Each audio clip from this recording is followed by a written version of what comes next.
কেন আমি দিকে জানাই দিছি সব আমার বেতন হলে 1,72,000 কত 1,72,000 এটা দিকে আগে কেউ জানাইলো না এরপরে আমি মাত্র 2.5 মাস হয়েছে 2.5 মাসে কত টাকা বরাদ্দ পাইছি জানেন আপনারা কেউ আগে কইতো না 29 কোটি টাকা বরাদ্দ পাইছি 29 কোটি টাকা এর মধ্যে 25 কোটি টাকা খালি রাস্তা বানাইবো সোনারঘাটের মাধবপুরে 2 কোটি টাকা মসজিদ এবং মন্দিরে দিতে পারবো আর 2 কোটি টাকা যারে মন্দরে দিতে পারবো ঈদগাহ যা মন্দরে মাঠ যা ইচ্ছা করতে পারবো এই যে আমারে দেখাইছে আপনাদের মাঠ ভেঙে গেছে এখানে মাটি নামতেছে ওই আমি দালাল রে কইছি বা এখানে যারা নেতৃবৃন্দ আছে কইছি যে তোমরা বরানি শুরু করো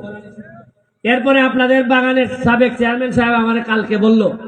যে আপনাদের এখানে নাকি একটা পুকুর কাটানো লাগে কোথায় এটা পুকুর কাটানো কোথায় হ্যাঁ এই টিলায় কইছে সদর কি টিলা কাছে আছো আপনি পঞ্চায়েত সভাপতি নানি মোটা তো দেখা যায় হেভি মোটা সদর নিমাই টিলার মাঝখানে একটা পুকুর বানাইবো আমি বলছি হ্যাঁ দুর্গা বিসর্জনের জন্য